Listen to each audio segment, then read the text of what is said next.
Hello दोस्तों, कैसे हैं आप। उम्मीद करता हूं आप सभी लोग अच्छे होंगे। मैं आपका दोस्त सुरेश कुमार और इस वीडियो में हम सीखेंगे इनकम टैक्स की रिटर्न किस प्रकार से फाइल की जाती है। काफ़ी दिनों से आप सभी के कमेंट्स आ रहे थे, आप चाहते थे कि मैं आपको इनकम टैक्स की रिटर्न फाइल करना सिखाऊं, लेकिन समय के अभाव के कारण मैं आपके लिए इनकम टैक्स का वीडियो बना नहीं पा रहा था। लेकिन आज मैं आपको बताऊंगा कि ITR 1 किस प्रकार से फाइल की जाती है। ITR 1 बेसिकली वो लोग जमा करते हैं जो जॉब करते हैं, जिनकी जॉब से अर्निंग्स होती है, जिनकी सालाना इनकम 50 लाख रुपए तक है या 50 लाख रुपए से कम है। ऐसे लोग ITR फाइल कर सकते हैं जिनकी इनकम जॉब से 50 लाख रुपए तक होती है, और जिनकी एग्रीकल्चर इनकम यदि 5,000 रुपये तक है तो वो लोग ITR 1 जमा कर सकते हैं। अब मैं आपको बताऊंगा कि ITR 1 फाइल करने के लिए आपके पास कौन कौन से ऐसे डॉक्यूमेंट्स होने चाहिए, क्योंकि जब आप ITR 1 फाइल करना शुरू करेंगे तो आपके पास कुछ इम्पोर्टेंट डॉक्यूमेंट्स होने चाहिए, क्योंकि यदि आप उन डॉक्यूमेंट्स को वहाँ पर उनकी डिटेल नहीं देंगे तो आपको ITR फाइल करने के बाद में समस्या आ सकती है। तो सबसे पहले मैं आपको वो डॉक्यूमेंट बता देता हूँ कि कौन कौन से डॉक्यूमेंट आपको अपने पास रख लेने हैं, उसके बाद आपको ITR आपकी फाइल करनी है। ठीक है। ITR 1 फाइल करने के लिए सबसे पहले आपके पास होनी चाहिए सैलरी स्लिप या फॉर्म 16। देखिए, सैलरी स्लिप के अंदर आपकी सैलरी की डिटेल होती है कि आपको एक महीने के अंदर कितनी सैलरी मिलती है। वहाँ से आपको पता चल जाएगा कि आपकी सैलरी कितनी है, और उसके हिसाब से आप 12 मंथ की कैलकुलेट करके आप वहाँ पर अपने ITR के अंदर डाल सकते हैं। या फिर आपको यदि कंपनी से फॉर्म 16 मिलता है तो फॉर्म 16 के अंदर भी पूरी डिटेल होती है। कई कंपनियां आपका फॉर्म 16 जमा करती हैं, वहाँ पर आपका फॉर्म 16 के अंदर आपको सारी डिटेल मिल जाएगी। आपकी कितनी सैलरी है, कंपनी ने कितना आपका TDS काटा है, कितना आपको HRA मिला है, वो सारी डिटेल होती है। तो आप फॉर्म 16 या सैलरी स्लिप दोनों में से कोई एक चीज़ आपके पास होनी चाहिए। उसके बाद आप ITR फाइल करना चालू करेंगे। दूसरा, आपके पास में इन्वेस्टमेंट के प्रूफ होने चाहिए। इन्वेस्टमेंट के प्रूफ जैसे कि LIC, tuition fees slip, home loan का यदि आपने कोई होम लोन लिया हुआ है तो उसका इंटरेस्ट की डिटेल आपके पास में, कि आपका एक साल में कितना होम लोन पर इंटरेस्ट गया हुआ है। यदि आपने कोई हेल्थ इंश्योरेंस करवा रखा है, मेडिक्लेम है आपका कोई, तो वो आपके पास होना चाहिए। आपको पता होना चाहिए कि एक साल के अंदर आपने कितना प्रीमियम दिया है। कोई आपने NPS कराया हुआ है तो NPS की डिटेल होनी चाहिए आपके पास में, कि आपके NPS का अमाउंट कितना है। सुकन्या समृद्धि योजना, बेटी के पैदा होने पर आप सुकन्या समृद्धि योजना का खाता खुलवाते हैं। उस खाते के अंदर आप जितना भी पैसा एक साल के अंदर जमा करते हैं वो सारा टैक्स फ्री होता है।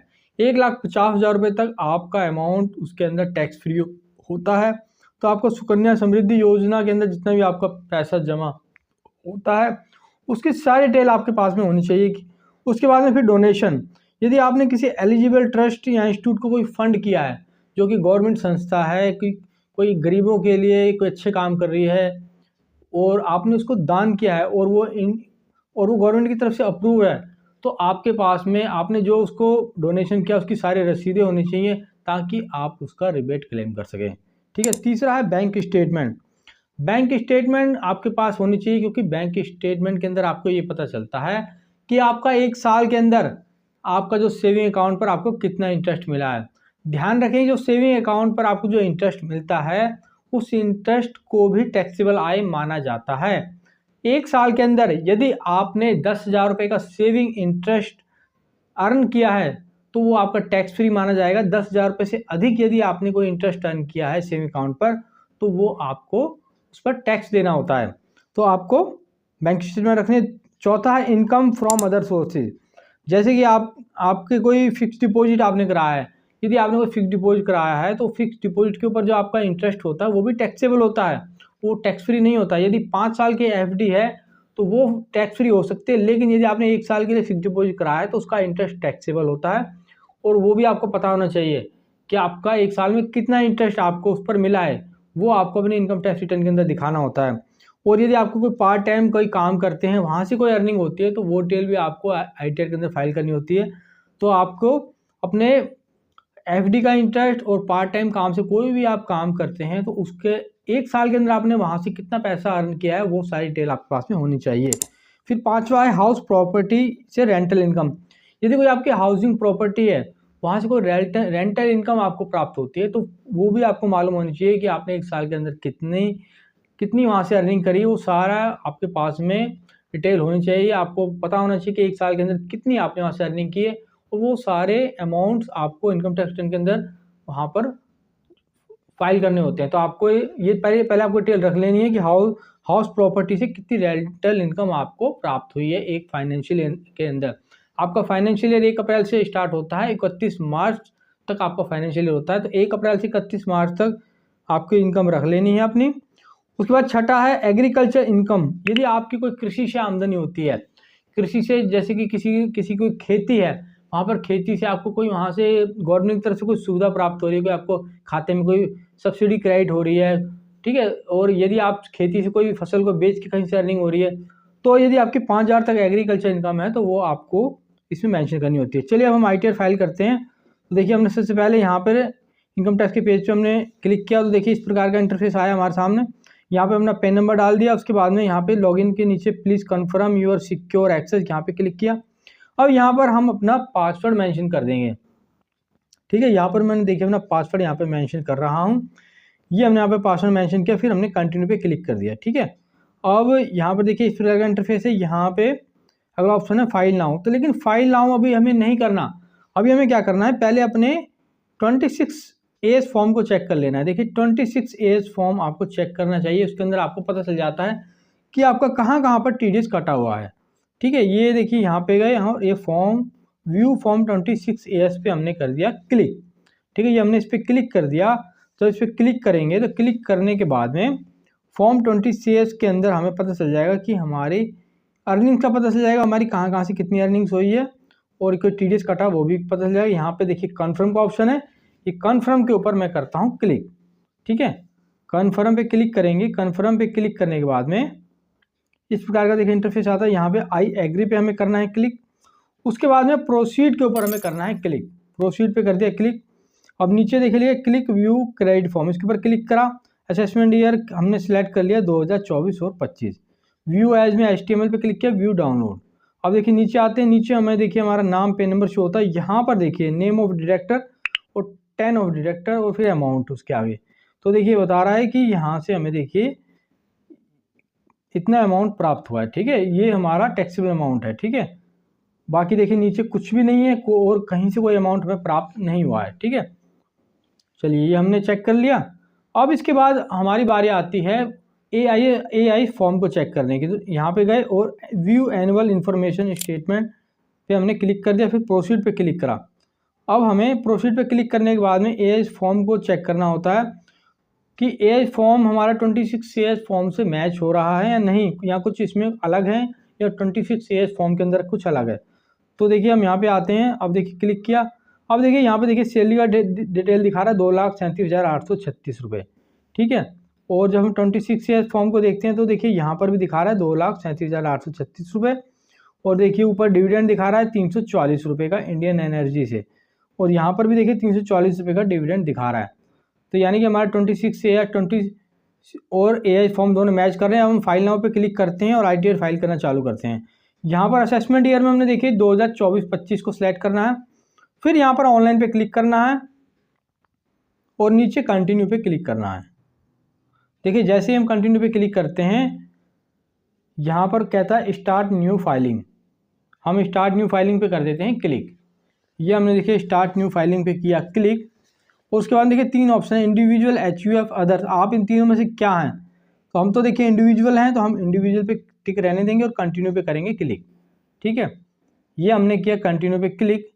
कंटिन्यू पे क्लिक करते हैं, और कंटिन्यू पे क्लिक करने के बाद में अब जैसे देखिए हम कंटिन्यू पे क्लिक करेंगे तो देखिए कहता है you need to choose ITR form to proceed.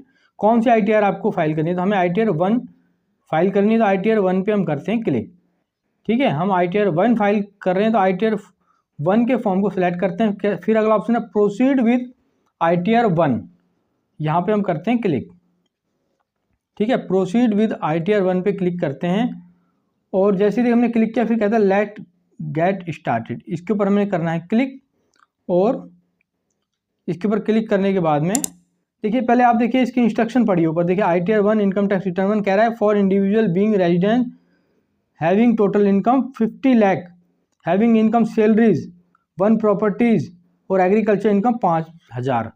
ठीक है, कह रहा है 50 लाख तक की यदि इनकम है प्रॉपर्टी और आपकी सैलरी को मिलाकर, और यदि आपकी 5,000 रुपये तक या आपकी 5,000 रुपये तक की एग्रीकल्चर इनकम है तो आप ITR 1 फिल कर सकते हैं। देखिए ऊपर इंस्ट्रक्शन भी आपको ये दे रहा है यहाँ पर। ठीक है, या आप इस इंस्ट्रक्शन को एक बार पढ़ लीजिए। ठीक है, पढ़ेंगे तो थोड़ा आपको भी समझने में आसानी होगी। अब आगे बढ़ते हैं। अब यहाँ पे कहता है taxable income is more than basic exemption limit. यदि आपकी इनकम टैक्सेबल इनकम से अधिक है, यानी कि देखिए आपकी 5 लाख से अधिक इनकम है, तो आप ऊपर वाले सेक्शन को टिक करेंगे। यदि filing return from income due, ठीक है, हम तीसरा वाला ऑप्शन अदर्स पे क्लिक करते हैं क्योंकि हमारी टैक्सेबल इनकम नहीं है। उसके बाद में कंटिन्यू पे करते हैं क्लिक। ठीक है, ये हमने किया कंटिन्यू पे क्लिक, ये हमने किया कंटिन्यू पे क्लिक। अब जैसे कंटिन्यू पे क्लिक करते हैं, देखिए हमारे सामने इंस्ट्रक्शन कहता है कि income tax return pre field based information available. कह रहा है कि आपका जो आप डेटा है ऑलरेडी यहाँ पे फिल हुआ आपको मिल सकता है, लेकिन आपको उस अपने डेटा को चेक कर लेना है AI फॉर्म के साथ में। ठीक है, तो यदि आपका ये डेटा आपको फिल हुआ मिलता है तो आपको इसको चेक कर लेना है। तो सबसे पहले हम पर्सनल इन्फॉर्मेशन पे क्लिक करते हैं और यहाँ पर देखिए नीचे ऑप्शन है नेचर ऑफ एम्प्लॉयमेंट। यहाँ पर क्लिक करते हैं कि आप, ये पूछता है कि आपकी किस प्रकार की एम्प्लॉयमेंट, कहाँ जॉब करते हैं, central government, state government, public sector undertaking, pensioner हैं, जो भी आप हैं उसमें से सिलेक्ट करेंगे। अदर्स पे क्लिक करिए। ठीक है, हम इनमें से नहीं हैं तो हम अदर्स पे क्लिक करेंगे। ठीक है, अदर्स पे क्लिक करेंगे। उसके बाद अगला ऑप्शन है फील्ड अस और 139(1) return filed before due date. Before due date से फाइल कर रहे हैं तो इसलिए इस पर टिक रहने देंगे। आगे बढ़ते हैं, नीचे आते हैं। अब देखिए यहाँ पे थोड़ा ध्यान देना है। Do you wish exercise option 115 BCA and no या यस। देखिए ये नो का पे यहाँ पे टिक है। इसका मतलब ये है कि 7 लाख तक का जो आपका न्यू रेजिम है, आप उसके अंतर्गत यदि फाइल करना चाहते हो तो आप नो पे टिक रहने देंगे। बाय डिफ़ॉल्ट ये नो पे ही रहता है, लेकिन हम ओल्ड रेजिम के अंदर अपना ITR फाइल करना चाहते हैं क्योंकि हमारे पास में कुछ डिडक्शंस भी हैं। यदि आप न्यू रेजिम को चूज़ करते हैं और आपकी इनकम 7 लाख रुपए या उससे अधिक है, तो क्या होगा कि आप डिडक्शन क्लेम नहीं कर पाएंगे। 7 लाख तक की इनकम टैक्स फ्री है न्यू रेजिम के अंदर, बट यदि आपकी 7 लाख से अधिक है तो आप उसके अंदर डिडक्शन क्लेम नहीं कर सकते। तो हम यहाँ पे ओल्ड रेजिम को चूज़ कर रहे हैं। उसके बाद में देखिए नीचे बैंक अकाउंट्स आ जाते हैं। यहाँ पर देखिए व्यू बैंक अकाउंट पे क्लिक करेंगे तो आपके जितने भी बैंक अकाउंट्स आपने ITR के अंदर डाले हुए हैं वो सभी आपको दिखाई दे जाएंगे। देखिए हमारा एक ही अकाउंट हमने डाला है, वो देखिए वैलिडेट भी है। यदि आपने अकाउंट अपने सबमिट किया हुआ तो वैलिडेट यहाँ पर देखिए इस प्रकार से लिखा हुआ आपको दिखना चाहिए। हमने इसको ऑलरेडी वैलिडेट किया हुआ है। ठीक है, ठीक है, यहाँ पर आपको अपना अकाउंट नंबर डाल देना यदि अकाउंट नंबर आपने नहीं डाला। ठीक है, यहाँ पे देखें, फिर नीचे आएंगे, नीचे आता है कन्फर्म का ऑप्शन। कन्फर्म पे आपको करना है क्लिक। फिर देखिए, अब देखिए यहाँ पे कन्फर्म हो गया, कन्फर्म ग्रीन टिक लग गया। ठीक है, ये हमारा जो पोर्शन क्लियर हो चुका है, कंप्लीट हो गया। अब ग्रॉस टोटल इनकम पे क्लिक करते हैं और यहाँ पर देखिए सैलरी एग्जम्पशन पूछता है कि are you eligible claim exemption respect expenditure cost of travel allowance. आपको ट्रैवल अलाउंस मिलता है तो आप इसे यस करेंगे, नहीं मिलता तो नो करेंगे। तो हम यहाँ पर नो कर रहे हैं क्योंकि हमें नहीं मिलता। Eligible action respect special compensatory allowance, children allowance, education, ये भी नहीं मिलता। हॉस्टल अलाउंस, इस पर नो करेंगे। Are you eligible claim exemption respect of house rent allowance. यहाँ पर आपको ध्यान देना, हाउस रेंट अलाउंस, यदि आपका एम्प्लॉयर आपको हाउस रेंट अलाउंस दे रहा है, HRA दे रहा है, तो आपको यहाँ पे नो ही रखना है। यदि वो आपको हाउस रेंट अलाउंस नहीं दे रहा तो आप यहाँ पर हाउस रेंट अलाउंस डाल सकते हैं, इसे यस करेंगे। तो आपको फॉर्म 16 के अंदर आप पहले देख लेना है। यदि उन्होंने ऑलरेडी HRA क्लेम किया हो तो फिर यहाँ पर आप नो करेंगे। अगर नहीं क्लेम किया हुआ तो आप यहाँ पर यस करके 60,000 तक का डाल सकते, उससे ज़्यादा आपको नहीं डालना। ठीक है, मुझे नहीं डालना, लेकिन मैं आपको बताने के लिए कर रहा था, तो मैंने यहाँ पर नो पे कर दिया क्लिक। फिर आगे बढ़ते हैं, are you eligible to claim exemption in respect leave travel allowance. तो लीव ट्रैवल अलाउंस भी हमें नहीं मिलता, हम नो पे क्लिक करेंगे। Are you eligible claim any other exemption salary, इस पर हम नो करते हैं, कंटिन्यू करके आगे बढ़ जाते हैं। ठीक है, अब यहाँ पर पूछता है इनकम फ्रॉम सैलरी, इस पर एडिट पे क्लिक करते हैं। अब सैलरी एज पर सेक्शन पूछता है कि आपकी सैलरी कितनी है। तो अब हम फॉर्म 26 एएस या एएस फॉर्म के अंदर देख लेते हैं कि देखिए 2,37,000 यहाँ पे सैलरी हमें दिखा रहा है, 2,37,836 रुपये। देखिए जो यही सैलरी हमारी 26 एएस के अंदर भी थी, तो हम इस सैलरी को यहाँ पर मेंशन कर देते हैं, सैलरी एज पर सेक्शन। ठीक है, अब नीचे देखिए यहाँ पर लिखा वैल्यू सेक्शन, इसको हम रहने देते हैं ऐसे। ठीक है, बाकी हमारे पास कुछ भी नहीं है अभी फिलहाल। नीचे आते कहते हैं कंट्री रिलीजन, इस पर क्लिक करते हैं। देखिए यूनाइटेड स्टेट अमेरिका ये सब तो है नहीं, तो इसको हम करते हैं यहाँ से डिलीट, क्योंकि इसकी हमें ज़रूरत नहीं है, ना ही हमारे साथ हमें इसकी ज़रूरत है। इसको करेंगे हम यहाँ से डिलीट, ये हम इसको करते हैं डिलीट। आगे बढ़ते हैं अब, और income from benefit account maintenance country, इस पर भी कुछ नहीं है हमारे पास में। नेचर ऑफ टैक्स अलाउंस, यहाँ पर लीव ट्रेवलेंस, ये सब हमारे पास में नहीं है। यदि आपके पास में है तो आप इन्हें फिल करेंगे।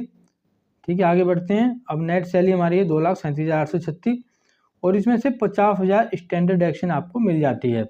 देखिए ITR 1 का सबसे बढ़िया मेरे को ये फंडा लगता है, फ़ायदा ये लगता है कि आप इसको इसमें 50,000 की स्टैंडर्ड एक्शन मिलती है। आप चाहे ITR फाइल करते समय ओल्ड रेजिम चुने चाहे न्यू रेजिम चुने, आपको 50,000 की स्टैंडर्ड एक्शन जरूर मिलती है। ये बहुत अच्छा लगा है मुझे। ठीक है, यहाँ पे 50,000 हमारे को स्टैंडर्ड एक्शन मिल गई। अब 2,37,000 में से 50,000 की हमें रिबेट मिल गई, तो हमारी सैलरी देखिए 1,87,836 रुपये हो गई। ठीक है, अब इससे हम करते हैं सेव। अब हम देखिए आगे बढ़ते हैं। अगला ऑप्शन है इनकम फ्रॉम हाउस प्रॉपर्टी। ठीक है, आपकी हाउस प्रॉपर्टी से कोई इनकम है तो वो भी आपको बतानी है, तो हम ऐड पे क्लिक करते हैं यहाँ पर, और ये देखिए ऑप्शन आते हैं self occupied, let out, deem let out.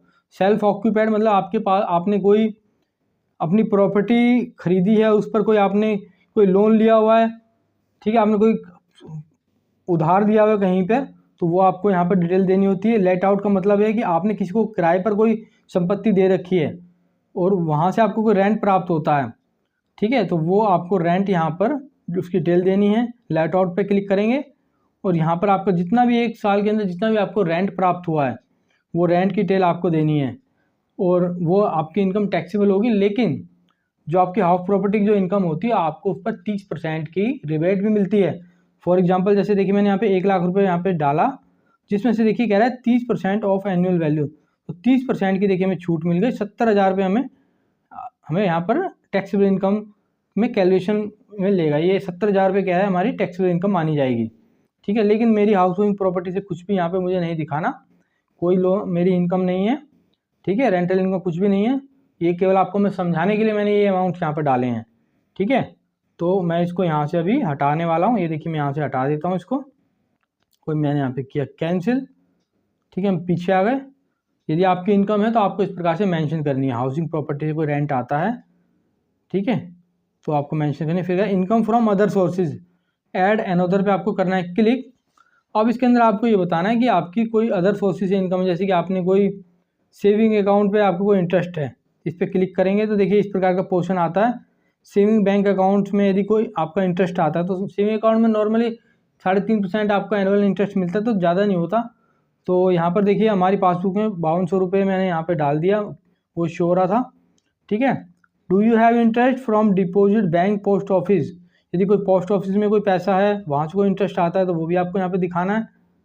ठीक है, वो यहाँ पे मेंशन कर देंगे। हमारे पास में ऐसा कुछ भी नहीं है पोस्ट ऑफिस में, तो हम यहाँ पे नो करेंगे। यदि आपके पास में है तो यस करके उस अमाउंट को यहाँ पे फीड कर देंगे।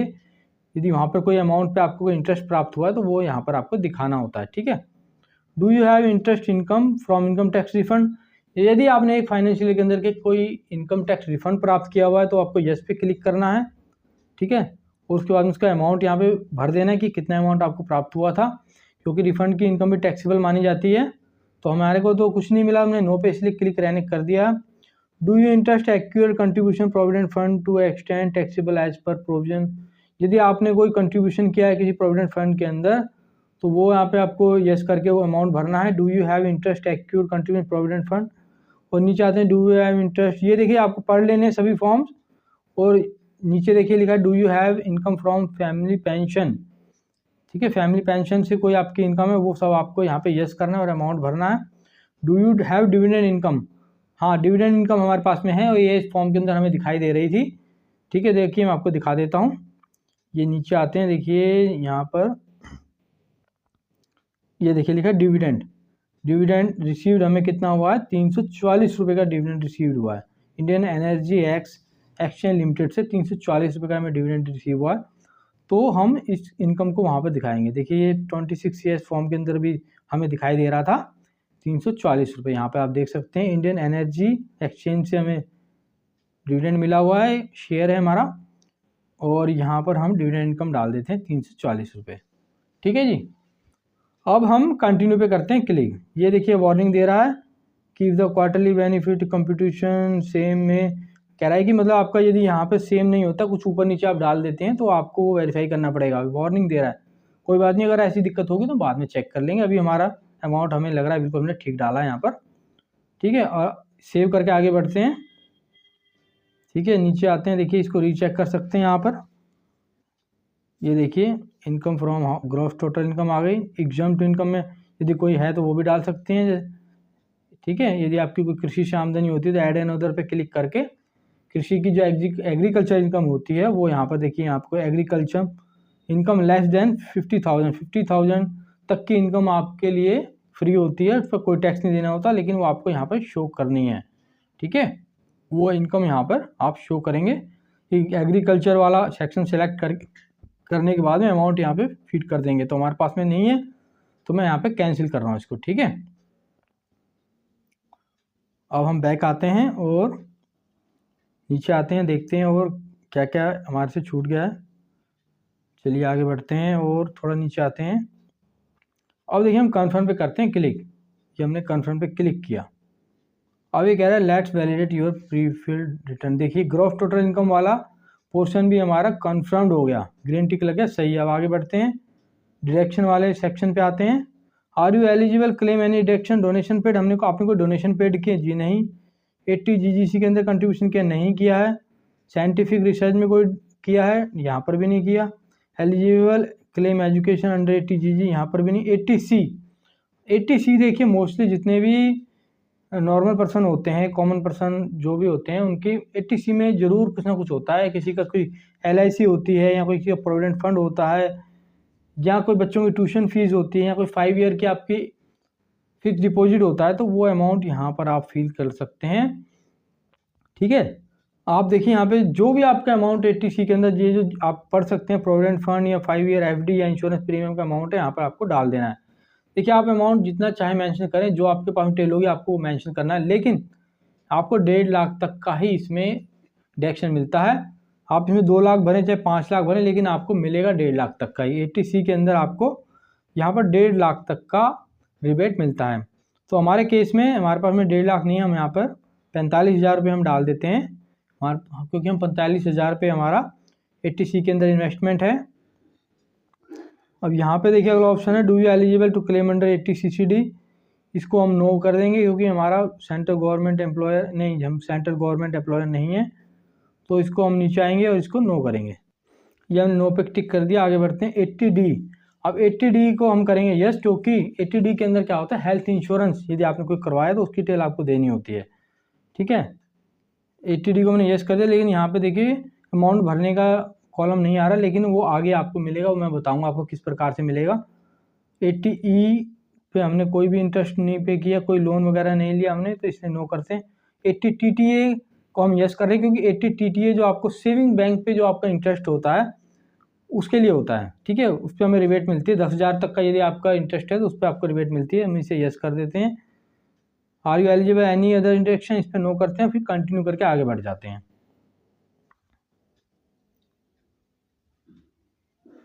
ठीक है, कंटिन्यू किया। अब यहाँ पर देखिए इस प्रकार का इंटरफेस आ रहा है। यहाँ पर आपको जो जो सेक्शन आपने वहाँ पे चूज़ किए थे, जो आपकी रिबेट्स है, उस पर देखिए 80D पे क्लिक करते हैं। ठीक है, 80D का आपको यहाँ से पोर्शन मिल जाएगा। अब ये देखिए पहला कॉलम है, कहता है कि यदि आप सीनियर सिटीजन हैं या आपके घर में कोई सीनियर सिटीजन है आपके हेल्थ इंश्योरेंस के अंदर इंक्लूड, तो वो आपको यहाँ पर यस करना है। तो देखिए मेरे केस में तो मैं सीनियर सिटीजन नहीं हूँ, तो मैं यहाँ पर ये नो करता हूँ, और यहाँ पे जो भी आपका हेल्थ इंश्योरेंस आपने 1 साल के अंदर पे किया है उसका अमाउंट यहाँ पे डाल देना है।